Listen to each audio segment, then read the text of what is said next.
Good morning. If you want to see how we made this massive grilling buffet and workstation with 6 drawers, the whole thing is on wheels. Stay tuned, because that's what we're going to do today. Well, welcome to Memphis Monday 367, our third week, I guess, of year 8. Today we're going to be making a mobile grill station. The guy's going to use it as a worktop. It's got storage. It's on wheels. It's got a large cherry top. He may even use it as a buffet. I've tried to kind of get ahead of it a little bit so we wouldn't have 2 episodes, but this may be a 2-parter. So if you don't like 2-parters, but we're going to try to get it done. You're going to see what I'm talking about in just a second. But anyway, let's knock off the chit-chat and get to work. I thought this might be interesting to see. This is how all these projects normally start out. Just with a small drawing on site. You know, my buddy said he wanted a grill table, and he described it to me. He said he wants this long, this high, wants wheels on it, wants drawers. And so we just kind of sit there and hash through it. Here I drew another drawing of it here, kind of show the relationship of the top to the side here. And you know, that way, and I keep these preliminary drawings so that I don't so everything I promised him is actually here. Then of course I take those preliminary drawings, same dimensions, and just make a cleaner drawing so I can show you guys. There's the butcher block top, the drawers. We're going to talk about the drawers in just a minute. Now, I don't expect you really to see this, but the point is, when I talked about the drawers, after you do another sketch, you need to put the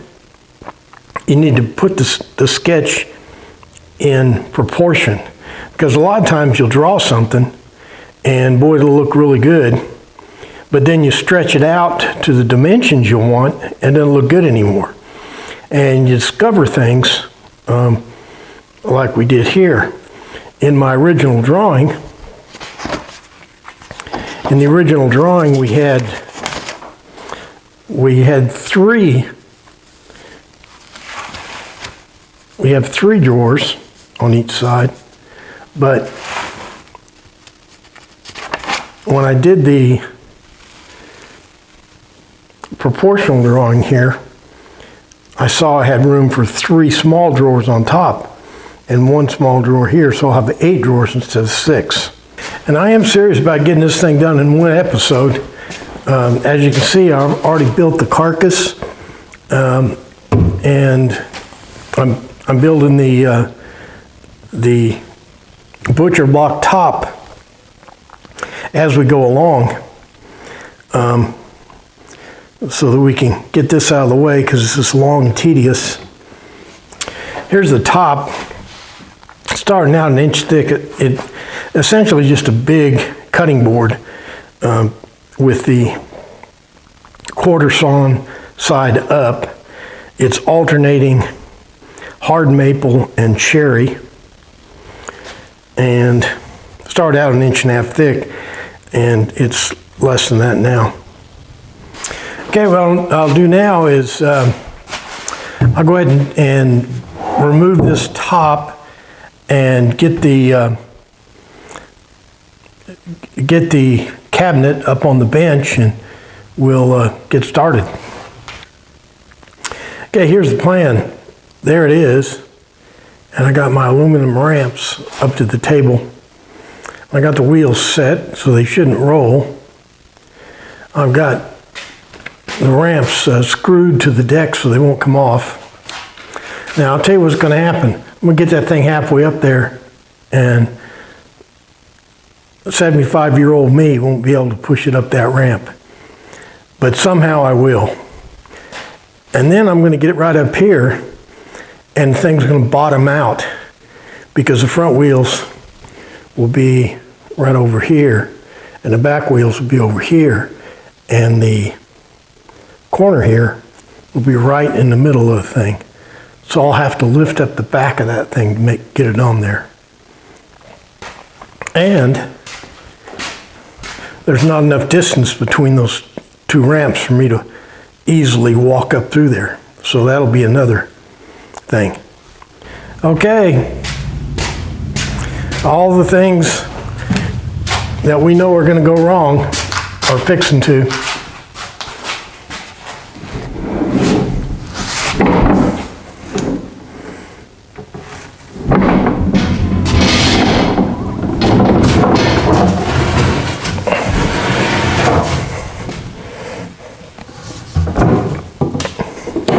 Piece of cake. Well, structurally, this thing's a little bit overbuilt. And when I say overbuilt, I mean too heavy. But my notion is that someday this thing will end up in somebody's shop or garage as a storage and workbench. So I built it as a grill buffet, but I'm counting on it someday end up in a garage somewhere. It's the center divider's set in with dados. Importantly, the bottom is a doubled up sheet of plywood.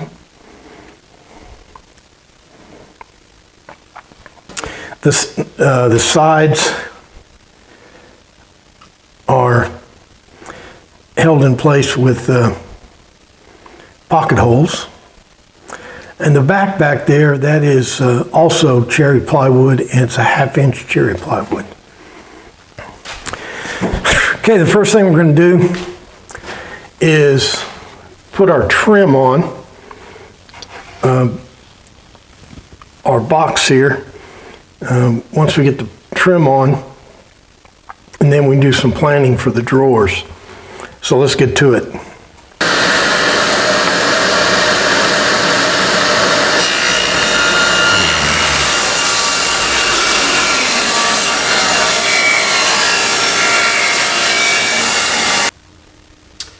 I think I'm going to go with only 2 drawers up here instead of 3. 2 drawers instead of 3. I've decided to put the drawer fronts, recess the drawer fronts, so they'll be inside the trim. So I don't have as much room up here as I had before. I lost 2 1/4 inches by moving the drawer fronts to the inside. So this is what I mean by overlapping. So you have this drawer overlaps on the outside of the face frame, like that. But we're going to put it on the inside. Let me show you an example of that. Here's our little utility stand we built last year. You can see how these drawer fronts are flush with the outside of the trim here. And that's what we're going for. So I put that trim on, and our drawer fronts, you see, will go just like that on the inside. And to make that happen, our drawer guides have to be inset here. The width of the trim, and then just about a 1/16. Remember, I did a Memphis Answers one time talking about how I spaced these things. And what I do is I cut blocks of wood to represent the different spacing. And then if I can, I flip the cabinet up on edge so that I can space and draw some lines, and and then get my spacing perfect, and then install my drawer guides using gravity. But I can't do that in this case easily. So I got the same system, but it's modified for a standing cabinet like this. Now, if it was convenient to turn this cabinet up on its end so that I could, just lay my templates down here, then I just lay them on here like this, run a line, and then install my drawer guides right on that line. But this cabinet's too big and awkward to do that, so I'll show you the other way to do it. Now, the other way to do it is to take your spacers and stack them up.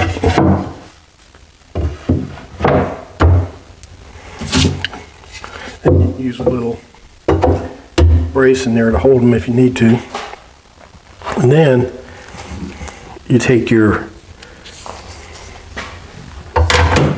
drawer guide, and it'll fit right on there like that, and it'll not only be aligned, but it'll also hold it up there while you're trying to put it in. Now, you may have noticed that something looks funny here. These spacers are there's only 3 spacers, and they're all 3 different widths. This one's small, this one's big, and this one's medium. Let's go see why that is. Here's a schematic of the side walls there. So we need we got 3 sections here. Let's start out the 3 sections.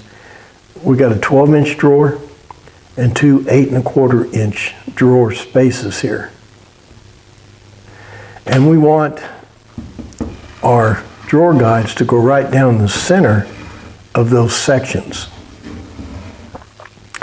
So that first center line would be at 6 inches, and then this center line would be at 4 1/16 in this center, and same up here. So now we need to cut our spacers, and here's where you can get tripped up. You don't make that first spacer 6 inches, because you have to make up for since we're going to be stacking them, you want the center line, your drawer guide, it's going to be on that center line like that.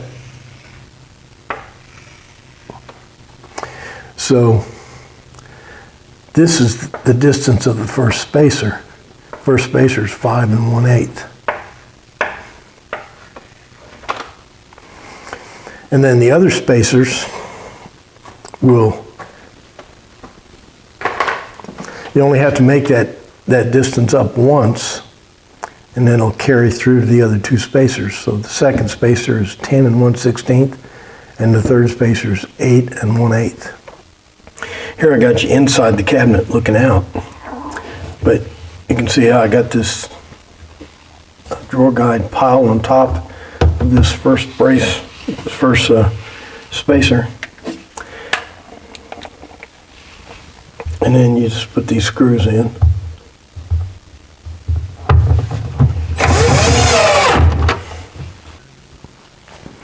Now for the convenient part. So I got my first brace, I got my first drawer guide in there. I take this top spacer, and now I just place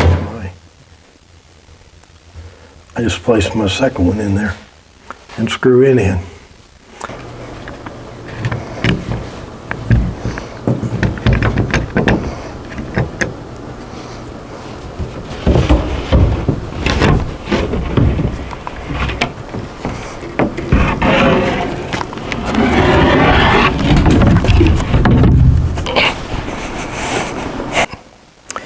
know you can't see this, but it doesn't matter.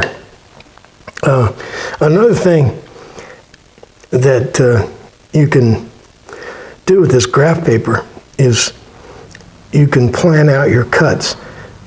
This is a representation of a sheet of plywood, and I've sketched in all my different drawer sides to see if I can get them all out of one sheet. I have a partial sheet here, but I saw in this drawing that it wasn't going to work. So we're going to use a full sheet and cut them all out at once.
I got those drawer front, or those drawers, boxes done. I didn't show myself nailing them together. Let me take one out and show you how I put these together. Now I've tried to make the big drawers and the small drawers, you know, interchangeable one way or another. I guess time will tell. The problem that'll be hard to make them interchangeable is that sometimes the drawer fronts don't want to play.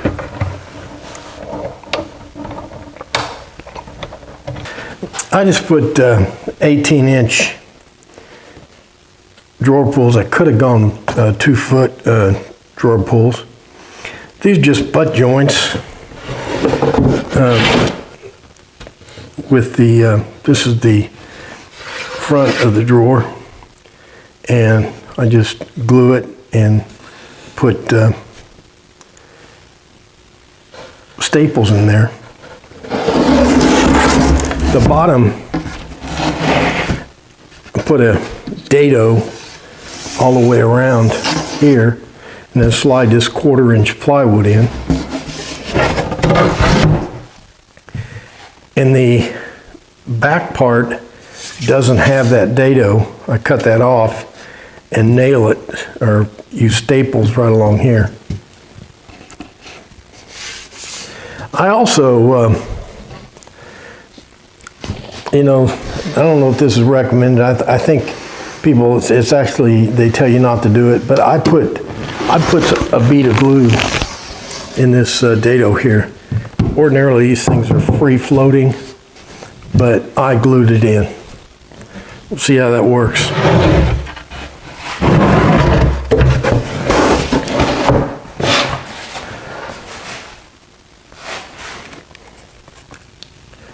And then finally, our drawer pull, notice that it's centered in on the box. You remember this little schematic here. That's the center line for the bottom drawer, and that's the center line. And we put the other drawer pull on the center line of the drawer, so that bottom drawer is going to be exactly centered in the space. Now our drawers are going to be operated with drawer fronts that look just like that. They'll be flush. So what we need to do is make these. Now the first step in the operation is we've got to make some, this is cherry. We're going to make some cherry trim that's 3/4 square. I went with 3/4 square because all my other trim is 3/4 square. First thing in the process is we're going to make this trim the same thickness as our plywood. And it never is. I don't know how guys get by without a thickness planer. Now here's what I'm talking about. You can see that this is about, my stock here for the trim is about 1/16 of an inch thicker than the stock here, the cherry plywood. So we need to run this through a thickness planer.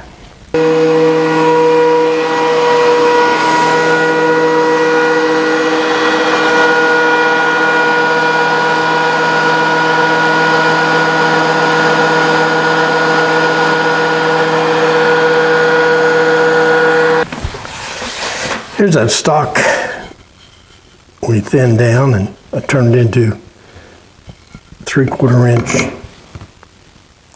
squares.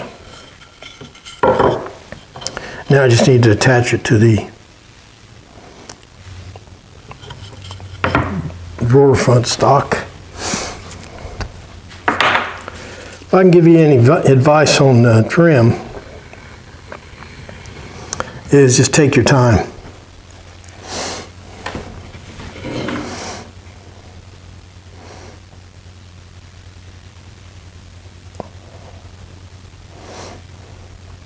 I mean, if you have that option, if you don't have that option, of course, if you're commercial outfit.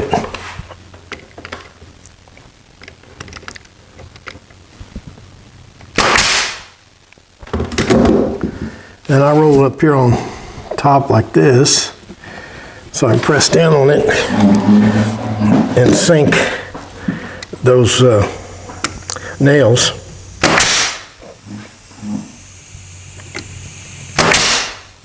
I got the drawer fronts finished. What I'm doing here is attaching them to the drawer boxes. And I have the cabinet, upended to the side, so that I can position these things just where I want them. And what these are is drywall screws, and I'm just temporarily attaching them to the boxes. And then I'll flip it up and permanently attach them from the bottom. I just got to be careful that I don't move anything.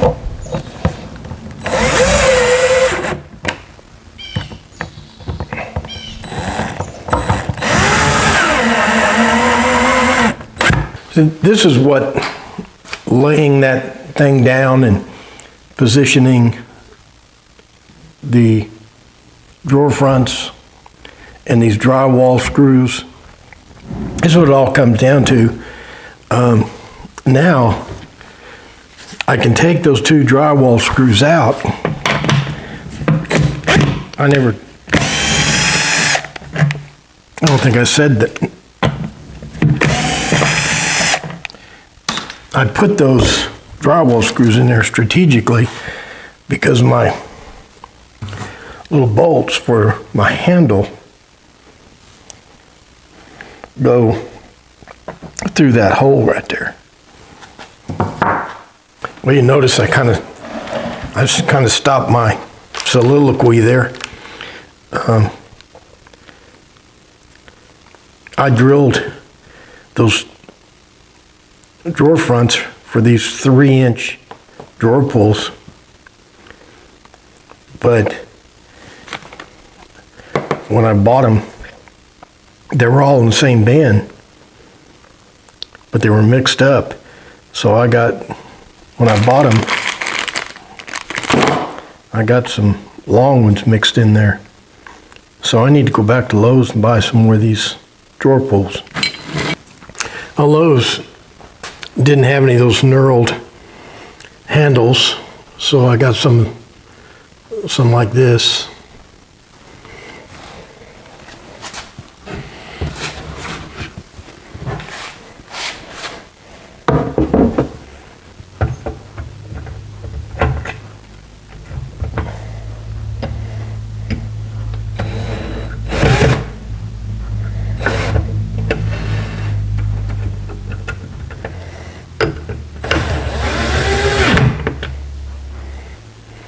Here's a little takeaway.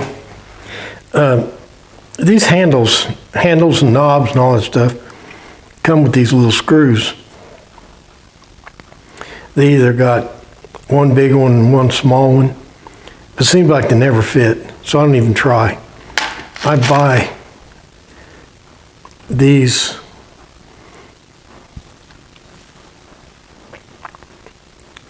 I don't know if you can see that in the camera, but they've got these little places on there that you can pinch them off. Let me show you how that's done. So here's the screws. So what you do is you just figure out where you want it, how far you want it to stick out.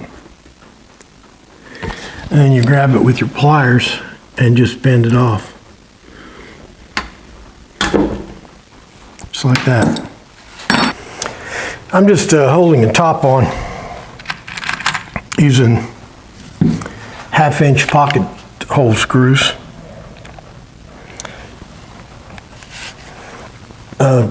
Just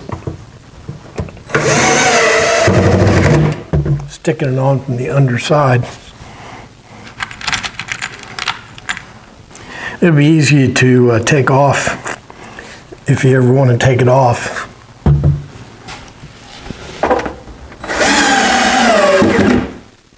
It's not glued or anything. I'm going ahead and put some cherry stain on this. Plan is I'll let this dry for a little bit, and just so I can handle it, and then we'll slide it off the bench, take a look at it. It'll still be several days before it's finished, because I got to put poly on it, but I want this stain to, I like the stain to dry for at least 24 hours before I put any poly on it. I also ordinarily don't stain my boxes. I know some people do, and I have before, but ordinarily not.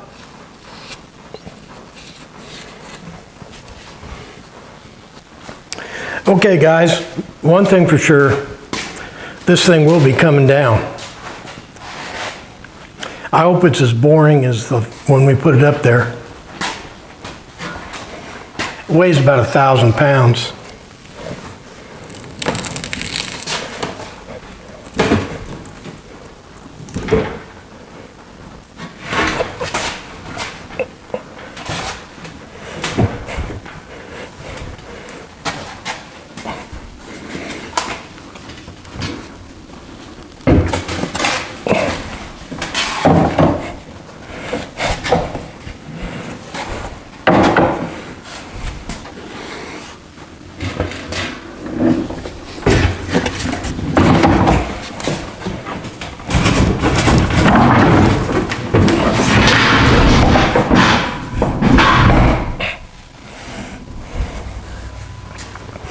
Well, there you have it. Well, here's our grill buffet and worktop. It's on wheels, lockable wheels. It's got 6 drawers with 100% pull-out sliders. It's heavy duty, all oak, except for the butcher block top, which is alternating cherry and hard maple. Stained it all cherry. Overall, I'm pretty satisfied. Well, that does it for Memphis Monday 367. We finished our big, I don't even know what to call the thing. It's I know what it's going to be in a few years. It'll be somebody's shop bench. But the guy I built it for wants to use it as a mobile stand out on this covered patio. You know, he's got grills and he eats out there a lot and stuff. And so you can use this for storage, a worktop, a buffet area, the whole thing. It's built like a tank, but we got to see the potential accident investigation footage, but nothing happened taking it off and putting it on. We got lucky. All right, like, favorite, share, and all the stuff to do on the internet. But most important, make sure you're back here next week for another exciting Memphis Monday. Thanks for playing along.